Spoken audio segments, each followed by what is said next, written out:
Hey there, welcome back to Badass Business Planning. We are still in Module 4 where we're talking about your solution. And here in Lesson 3, we're talking about your acquisition strategy. So this is about the stuff that's going to happen before people buy. So it's about how are we going to get people who don't know anything about us to come into our world and ultimately buy our product. So that's what your acquisition strategy is about. And there's multiple components to it. But you'll remember early on in kind of back in Module 1, I talked about part of the reason for planning is to understand how everything fits together. So now that you've figured out your product mix, now you can start thinking through, okay, but what comes before that? What are the things I need to be doing to get people kind of on board into my world? And so there's a few different parts to this that I want you to think about. And really, there's 3 components. Number 1, you need to think about your communication channels. And what I mean by this is you need to figure out what is your core long-form content going to be. When you think about content and content marketing, it's a big part of what we do. Content is good for generating awareness, for building thought leadership, for nurturing our existing audience. It does a lot of things. But you have to think through what are the channels. In other words, what forms of content will you create? And so there's a couple of parts to this. One is your long-form content. Are you going to do a blog? Are you going to do a video show like a YouTube channel? Are you going to do a podcast? Maybe you're going to do multiple, but you make that decision. And part of that is based upon what you figured out and learned about your audience. And if you didn't do this during the Your Niche, you want to go back and figure out what channels, what communication channels do they like? Do they like to listen to podcasts or not? Do they like to watch videos? Do they like to read blogs? So understanding that will be helpful. So that's kind of the first piece is this long form content. But there's another part of the communication channels issue that you need to think about: social media. We should generally be using social media because it is a great way to reach our audience, to engage, to connect. It can be used, again, to generate awareness, to do thought leadership, to nurture our audience, etc. But in this process, you need to figure out and identify, and again, you should identify a core, your primary social channel, and then at least one secondary channel. And the idea behind this is, where are the places that you can reach your audience? And I want to be clear here.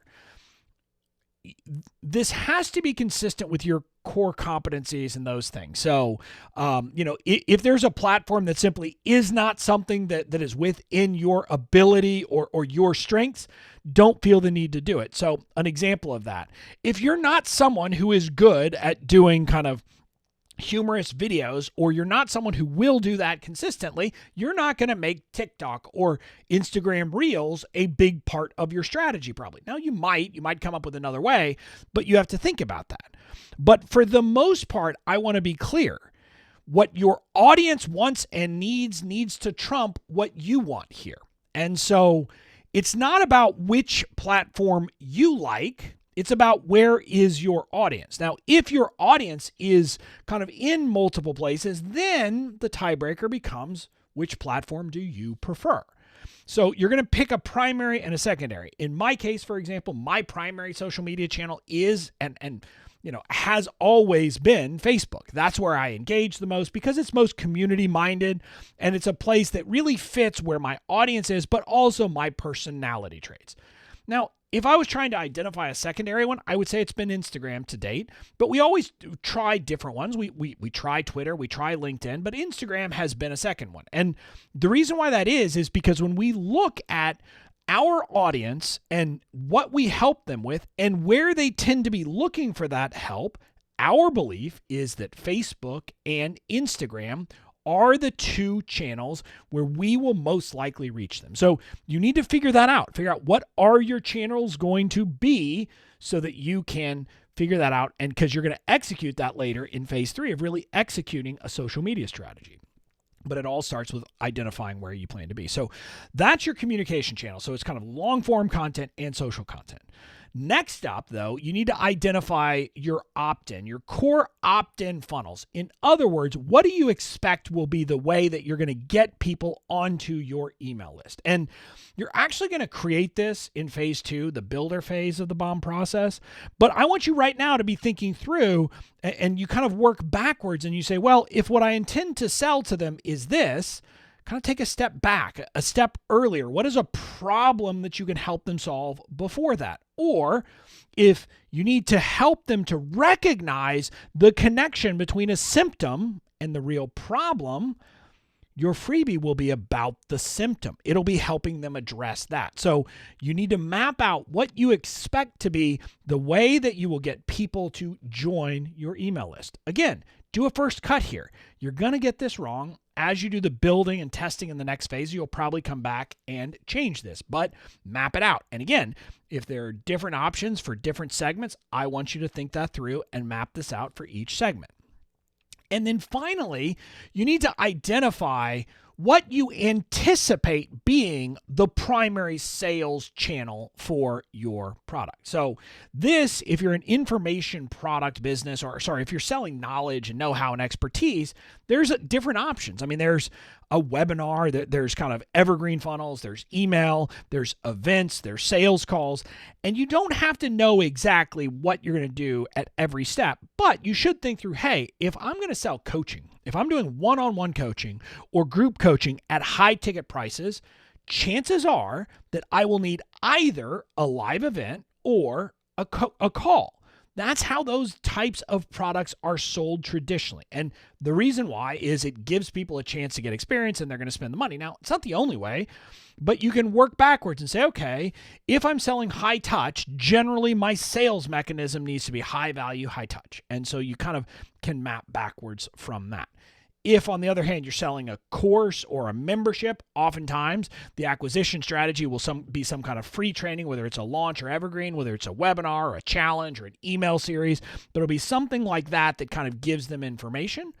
Or long term, you might go with something that's more like my strategy where everything is a journey. So to map out kind of what we do and our acquisition strategy on the business stuff, the marketing side of our business, BOMU is our freebie. So that's kind of our core freebie. So we get people into BOMU. And our view is if we help you make progress in BOMU, if we help you to kind of really start to get traction, that's going to be a sign that you might want to invest. So we have that. We get you in here, we get you value, and then we help you understand, hey, I've got this membership and you can actually try it out for you can try it out and you don't have to invest a ton of money to try it to see if you like it. So you get that. That's kind of a way to do it. And if people get results there, guess what? When they phase up to the right phase where coaching is right for them, they're going to be able to get on a call with me to map out their strategy and then decide whether coaching is right for them. So we view things as a very kind of thought out strategy. Now, the idiosyncrasies of how we do that at each step will change over time. We'll tweak it. We'll modify it. But we understand the journey and think of the acquisition strategy that way. To the best of your ability, I would like you to do that here. Now, it's not going to be perfect. Again, you're probably going to get it wrong, but I want you to think through what is a logical way that you could get people from not knowing you, like when they join your list, okay, now how am I going to sell to them? And figure out what that plan is. And the reason you want to do that is that will kind of define some of the training, some of the things you're going to have to learn, and how you're going to structure different things and pick metrics that you'll be tracking in your business. So the work here is to figure out what you anticipate being your acquisition strategy, basically your sales and conversion strategy. So how are you going to attract people, first of all, with content? What is your opt-in going to look like? How do you get them in your world? And then how do you sell to them from there? So that's kind of what you're trying to map out here. And once you've done that, then you'll move on to the next lesson where we're going to talk about analytics. And analytics are important. So I'll see you in the next lesson where we'll talk about that piece and what to do and how to figure out your analytics.